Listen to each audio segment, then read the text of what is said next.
Challenging star Darshan ಅವ್ರ ಮೇಲೆ ಪ್ರಥಮ್ ಅವ್ರಿಗೆ ಏನ್ ಕೋಪ?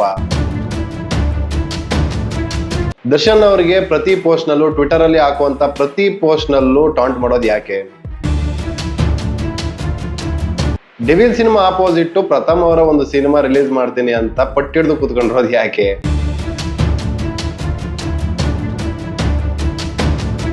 ದರ್ಶನ್ ಸರ್ ಅಭಿಮಾನಿಗಳು ಪ್ರಥಮ್ ಅವರ ಎಲ್ಲಾ ಪೋಸ್ಟ್ ಬಂದು ಕೆಟ್ಟ ಕಮೆಂಟ್ ಹಾಕೋದು ಯಾಕೆ? ಈ ಕಮೆಂಟ್ ವಾರು ಪೋಸ್ಟ್ ವಾರು ದರ್ಶನ್ ಅವ್ರ ಮೇಲೆ ಪ್ರಥಮ್ ಅವರು ಈ ರೀತಿ ಟಾಂಟ್ ಮಾಡೋದಕ್ಕೆ ಪೋಸ್ಟ್ ಮಾಡೋದಕ್ಕೆ ಯಾವಾಗಿಂದ ಶುರು ಮಾಡಿದ್ರು, ಯಾಕೆ ಶುರು ಮಾಡಿದ್ರು, ಎಲ್ಲದ್ರ ಬಗ್ಗೆ ಮಾತಾಡೋಣ. ಅದಕ್ಕೂ ಮೊದಲು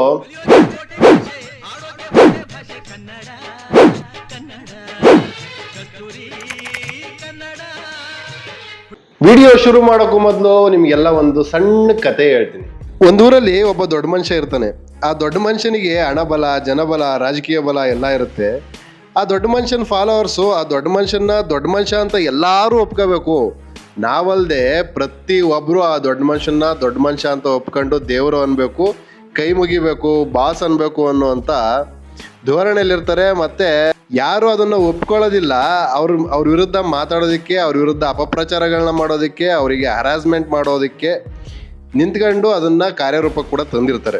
ಆದ್ರೆ ಆ ದೊಡ್ಡ ಮನುಷ್ಯನ ಪ್ರತಿಯೊಬ್ರು ದೊಡ್ಡ ಮನುಷ್ಯ ಅಂತ ಒಪ್ಪಿಸ್ಬೇಕು ಅನ್ನೋ ಬರದಲ್ಲಿ ಆ ದೊಡ್ಡ ಮನುಷ್ಯನ ವಿರುದ್ಧ ದ್ವೇಷ ಕಟ್ಟಿ ಬೇರೆಯವ್ರ ಮನಸ್ಸಲ್ಲಿ ದ್ವೇಷ ಹುಟ್ಟಾಕ್ತಿದ್ದಾರೆ ಅನ್ನುವಂಥದ್ದು ಅವ್ರಿಗೆ ಇನ್ನೂ ಅರ್ಥ ಆಗಿರ್ಲಿಲ್ಲ.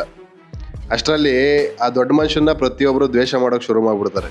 ಈ ಸ್ಟೋರಿ ಯಾಕಪ್ಪ ಹೇಳಿದೆ ಅಂತಂದ್ರೆ ಇಲ್ಲಿ ಆಗ್ತಿರೋದು ಅದೇ. ಪ್ರಥಮ್ ಹೋದ ಜಾಗದಲ್ಲೆಲ್ಲ ಡಿ ಬಾಸ್ ಅಂತ ಕೂಗಿ ಪ್ರವೋಕ್ ಮಾಡೋದು, ಇದು ಅತಿರೇಕ ಆದಾಗ ಅದಕ್ಕೆ ರಿಯಾಕ್ಟ್ ಮಾಡಲೇಬೇಕಾಗುತ್ತೆ. ಯಾರಾದರೂ ರಿಯಾಕ್ಟ್ ಮಾಡೇ ಮಾಡ್ತಾರೆ.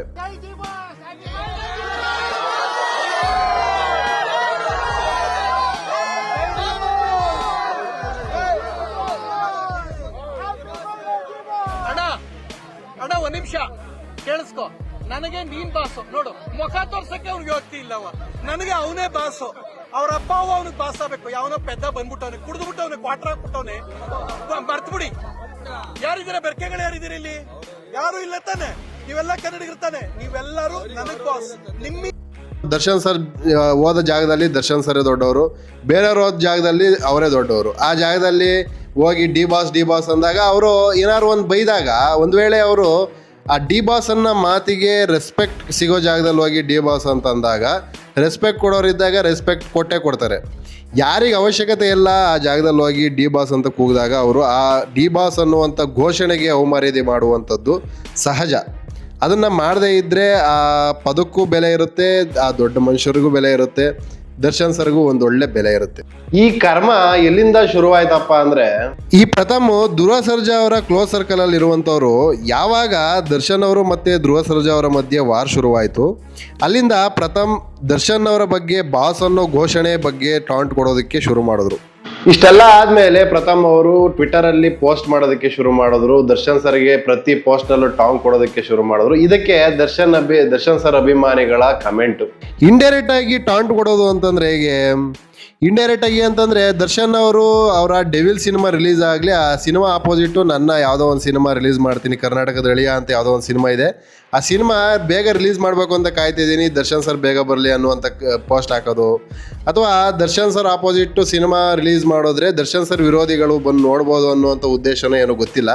ಆದರೆ ಅದೇ ಉದ್ದೇಶನೋ, ಆ ಉದ್ದೇಶದಿಂದ ಏನೋ ಒಂದು ಪೋಸ್ಟ್ ಹಾಕಿ ದರ್ಶನ್ ಸರ್ಗೆ ಏನೋ ಒಂದು ಟಾಂಟ್ ಕೊಡೋದು, ಅವ್ರ ಅಭಿಮಾನಿಗಳಿಗೆ ಟಾಂಟ್ ಕೊಡೋದು, ಈ ರೀತಿ ಎಲ್ಲ ಮಾಡ್ತಾರೆ. ಆದರೆ ಆ ಪೋಸ್ಟ್ಗಳಿಗೆ ಕಮೆಂಟ್ ಹಾಕುವಂಥ ಅಭಿಮಾನಿಗಳು ಹಾಕೋ ಮಾತು, ಸಂಸ್ಕೃತಿ ಇವನ್ನೆಲ್ಲ ನೋಡ್ಬಿಟ್ರೆ ತುಂಬ ಮನಸ್ಸಿಗೆ ನೋವಾಗುತ್ತೆ. ಯಾಕೆ ಈ ರೀತಿ ಸಭ್ಯವಾದ ಮಾತುಗಳನ್ನ ಮಾತಾಡ್ತಾರೆ ಅಂತ ಬೇಜಾರಾಗುತ್ತೆ. ಯಾರ್ಯಾರ ಸಂಸ್ಕೃತನ ನೋಡಬೇಕು ಅನಿಸುತ್ತೆ ಅವರು ಪ್ರಥಮ್ ಅವರ ಟ್ವಿಟರ್ ಅಕೌಂಟ್ನ ಓಪನ್ ಮಾಡ್ಬಿಟ್ಟು ನೋಡ್ಬಿಟ್ರೆ ಸಿಕ್ಬಿಡ್ತವೆ. ಇದೆಲ್ಲ ಮುಂದುವರಿತಾ ದರ್ಶನ್ ಸರ್ ರೇಣುಕಾಸ್ವಾಮಿ ಕೊಲೆ ಕೇಸಲ್ಲಿ ಜೈಲಿಗೆ ಹೋದಾಗ ಪ್ರಥಮ್ ಅವ್ರನ್ನ ಮೀಡಿಯಾದವ್ರು ಏನೋ ಪ್ರಶ್ನೆ ಕೇಳಿದಾಗ ಪ್ರಥಮ್ ಅವರು ಸುಮ್ಮನೆ ಜಾರ್ಕೊಂಡಿದ್ರೆ ಸರಿಯಾಗಿ ಬಿಡೋದು. ಆದರೆ ಪ್ರಥಮ್ ಅವ್ರು ಹೇಳಿದ ಒಂದು ಮಾತು ದರ್ಶನ್ ಸರ್ ಅಭಿಮಾನಿಗಳನ್ನ ತುಂಬ ಕೆರಳಿಸ್ತು. ಆ ಮಾತೇನಪ್ಪ ಅಂತಂದ್ರೆ, ನನಗೊಂದು ಕಾನ್ಸ್ಟೇಬಲ್ ಕೆಲಸ ಕೊಟ್ಬಿಟ್ಟು ಅಲ್ಲಿ ಜೈಲ್ ಮುಂದೆ ಯಾರ್ಯಾರು ಅಭಿಮಾನಿಗಳು ನಿಂತು ಜೈಕಾರ ಕೂಗ್ತಾ ಇದ್ದಾರೆ ಅವ್ರಿಗೆಲ್ಲರಿಗೂ ಒಂದು ಲಾಠಿ ಕೊಡಿ, ಲಾಠಿ ತಗೊಂಡು ಎಲ್ಲರಿಗೂ ಬಾರಿಸ್ಕೊಂಡ್ ಬಂದ್ಬಿಡ್ತೀನಿ ಅಂತ ಒಂದು ಹೇಳಿಕೆ ಕೊಟ್ರು. ಆ ಹೇಳಿಕೆ ದರ್ಶನ್ ಸರ್ ಅಭಿಮಾನಿಗಳನ್ನ ತುಂಬಾ ಅಂದ್ರೆ ತುಂಬಾ ಕೆರಳಿಸ್ತು. ಯಾವಾಗ ಅವರು ಜೈಲ್ ಮುಂದೆ ನಿಂತವ್ರಿಗೆ ಲಾಠಿ ಕೊಡಿ ಹೊಡೆದು ಬಿಡ್ತೀನಿ ಅಂತೆಲ್ಲ ಮಾತಾಡಿದ್ರು, ಅಲ್ಲಿಂದ ಪ್ರಥಮ್ ಅವ್ರ ಮೇಲೆ ದರ್ಶನ್ ಸರ್ ಅಭಿಮಾನಿಗಳು ಟೋಟಲ್ ಆಗಿ ಅವರ ಮನಸ್ಸಲ್ಲಿ ಇದ್ದಂಥ ಕೋಪ, ಆವೇಶ, ಆಕ್ರೋಶ ಎಲ್ಲನೂ ಹೊರಗಾಕ್ಬಿಟ್ರು. ಅಲ್ಲಿಂದ ಇಲ್ಲಿ ತನಕ ಅಭಿಮಾನಿಗಳು ಕಮೆಂಟಲ್ಲಿ ಬೈಯೋದು, ಪ್ರಥಮ್ ಪೋಸ್ಟ್ ಹಾಕೋದು ನಡೀತಾನೆ ಇದೆ. ಇದು ಎಲ್ಲಿವರೆಗೂ ನಡೀತಲೇ ಇರುತ್ತೆ. ಮೊನ್ನೆ ಪ್ರಥಮ್ ಅವರು ಡಾಲಿ ಧನಂಜಯ್ ಅವರ ಮದುವೆಗೆ ಹೋದಾಗಲೂ ಕೂಡ ದರ್ಶನ್ ಸರ್ ಅಭಿಮಾನಿಗಳು ಅಲ್ಲೂ ನಿಂತ್ಕೊಂಡು ಜೈ ಡಿ ಬಾಸ್ ಅಂತ ಪ್ರಚೋದನೆ ಮಾಡಕ್ಕೆ ಪ್ರಯತ್ನ ಪಟ್ಟರು. ಅದಕ್ಕೆ ಸರಿಯಾಗಿ ಪ್ರಥಮ್ ಅವರು ಉತ್ತರನೂ ಕೊಟ್ಟಿದ್ದಾರೆ. ಆ ಉತ್ತರದಲ್ಲಿ ತಪ್ಪಿತ್ತು ಅಂತ ನನಗಂತೂ ಅನ್ನಿಸ್ಲಿಲ್ಲ.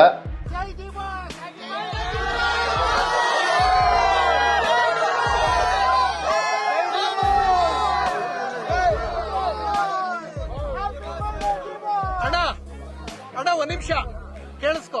ನನಗೆ ನೀನ್ ಬಾಸು, ನೋಡು ಮುಖ ತೋರ್ಸಕ್ಕೆ ಅವ್ನಿಗೆ ಹೋಗ್ತಿ ಇಲ್ಲವ, ನನಗೆ ಅವನೇ ಬಾಸು. ಅವ್ರ ಅಪ್ಪ ಅವನಿಗೆ ಬಾಸ್ ಆಗ್ಬೇಕು. ಯಾವನೋ ಪೆದ್ದ ಬಂದ್ಬಿಟ್ಟವನೆ, ಕುಡಿದ್ಬಿಟ್ಟವನೆ, ಕ್ವಾರ್ಟರ್ ಹಾಕ್ಬಿಟ್ಟವನೆ. ಮರ್ತ್ಬಿಡಿ. ಕರ್ನಾಟಕದಲ್ಲಿ ಯಾವಾಗ್ಲೂ ಮಾಧ್ಯಮದವ್ರಿಗೆ ಒಂದೇ ಮಾತು ಹೇಳ್ದು, ನೀವೆಲ್ರು ಕನ್ನಡಿಗರು, ನನಗೆ ನೀವೆಲ್ರು ಬಾಸ್. ನೀನು ನನಗೆ ಬಾಸ್ ಕಣ. ನೀನ್ ನೋಡಿದ್ರೆ ನನ್ನ ನಟ. ನಿನಗೆ ನಿಮ್ಮ ಅಪ್ಪ ಅವ್ವ ಬಾಸ್ ಆಗ್ಬೇಕು. ಇಲ್ಲಿ ಯಾವ ಮಗನಿಗೆ ನಿಮ್ಮ ಅಪ್ಪ ಅವ್ವ ಬಾಸ್ ಅಲ್ಲ, ಬನ್ನಿ ಮುಂದೆ. ನಿಮ್ಮ ಅಪ್ಪ ಅವ್ವ ನಿಮಗ್ ಬಾಸ್ ಅಲ್ಲ ಅನ್ನೋ ಮಗ ಮುಂದೆ ಬನ್ನಿ. ಯಾರಿದ್ದೀರಾ? ಎಲ್ಲಾರ್ದು ಅದೇ ಪ್ರೀತಿ, ಹಂಗೆ ಇರ್ಬೇಕು. ಎಲ್ಲಾರ್ದು ಅಷ್ಟೇ. ನಮಗೆ ನೀವು ಬಾಸ್ ಕಂಡ್ರೆ ಕರ್ನಾಟಕದಲ್ಲಿ ಕನ್ನಡ ಬಾಸ್, ಕನ್ನಡಿಗರು ನಮಗ್ ಬಾಸ್. ನೀವೆಲ್ಲ ಕನ್ನಡಿಗರಾಗಿದ್ರೆ ನೀವೆಲ್ಲ ನಂಗೆ ಬಾಸ್. ಇಲ್ಲಿ ಯಾರು ಕನ್ನಡಿಗರೆಲ್ಲ ಬೆರ್ಕೆಗಳಿದಾರೋ ಅವ್ರು ಯಾರು ನನಗ್ ಬಾಸ್ ಅಲ್ಲ. ಯಾರಿದ್ದೀರಾ? ಬೆರ್ಕೆಗಳು ಯಾರಿದ್ದೀರಿ ಇಲ್ಲಿ? ಯಾರು ಇಲ್ಲ ತಾನೆ? ನೀವೆಲ್ಲ ಕನ್ನಡಿಗರು ತಾನೆ? ನೀವೆಲ್ಲರೂ ನನಗ್ ಬಾಸ್. ನಿಮ್ಮಿಂದ ನಿಮಗೆ ಮಾತ್ರ, ನಿಮ್ಮ ಅಪ್ಪ ಅಮ್ಮ ಮಾತ್ರ ಬಾಸ್ ಆಗ್ಬೇಕು. ಯಾರು ಅನ್ಬೇಡಿ. ಕಲಾವಿದ್ರು ಬಂದ್ರೆ ಒಂದ್ ನಿಮಿಷ ಕೇಳಿಸ್ಕೊಳ್ಳಿ. 100ಕ್ಕಲ್ಲ 1000ಕ್ಕೊಂದು, ಕೋಟಿಗೊಂದು ನಾ ಹೇಳೋದು ಕೇಳಿಸ್ಕೊ. ಕಲಾವಿದ್ರು ಬಂದ್ರೆ ಹಾಯ್ ಪ್ರಥಮ್ ಚೆನ್ನಾಗಿದ್ದೀರಾ ಅನ್ನಿ. ಪ್ರಥಮ್ನ ದೇವ್ರು ಮಾಡ್ಬೇಡಿ. ಪ್ರಥಮ್ ಬತ್ತಿದಂಗೆ ತಲೆಗೆ ತುಂಬಿಸ್ಕೋಬೇಡಿ. ನಾವೆಲ್ಲ 0ಇಂದ ಬಂದಿರ್ತೀವಿ. ನೀವು ನೋಡಿದ್ರೆ ಕಂಡ್ರೆ ನಮ್ಗೆ ಮರ್ಯಾದೆ ಸಿಗೋದು. ನಿಮ್ಮಿಂದ ಅನ್ನ ತಿಂತೀವಿ. ಯಾವ ಮಗನ ಸ್ಟಾರ್ ದೇವ್ರು ಮಾಡ್ಬೇಡಿ. ಪ್ರಥಮ್ 0, ನಾವೆಲ್ಲ 0, ಕಲಾವಿದ್ರು 0. ಇದನ್ನ ತಲೆಯಲ್ಲಿ ಇಟ್ಕೊಳ್ಳಿ. ಬಂದಿರೋದು ಅಷ್ಟೇ. ನೀವು ಬಾಸ್ ಆಗ್ರಯ್ಯ. ನೀವು ಬಾಸ್ ಆಗೋದು ಯಾವಾಗ್ರಯ್ಯ? 7,35,00,000 ಇದ್ದೀರಾ. ನೀವೆಲ್ಲರೂ ನಮಗ್ ಬಾಸು.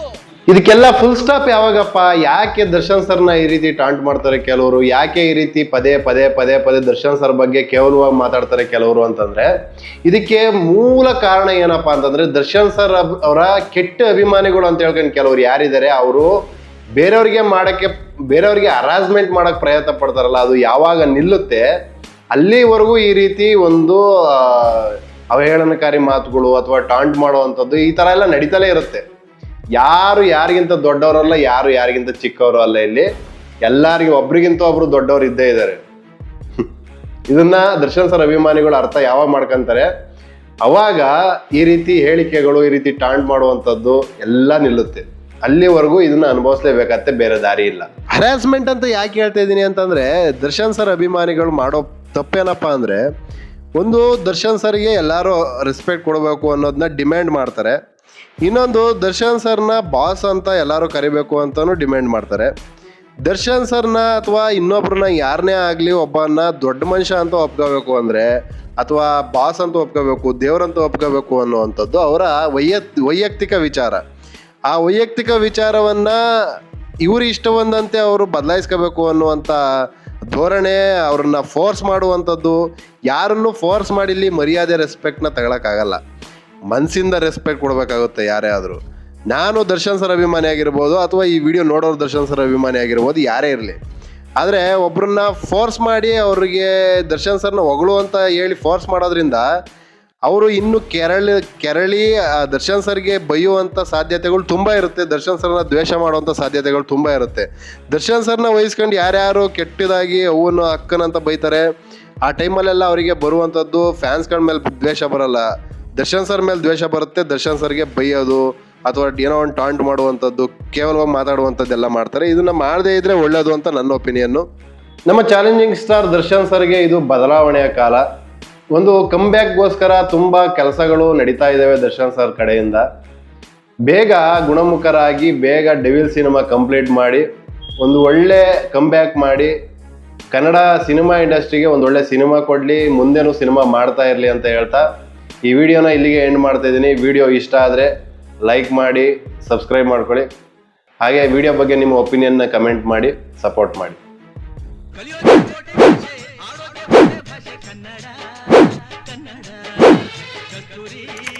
ಕನ್ನಡ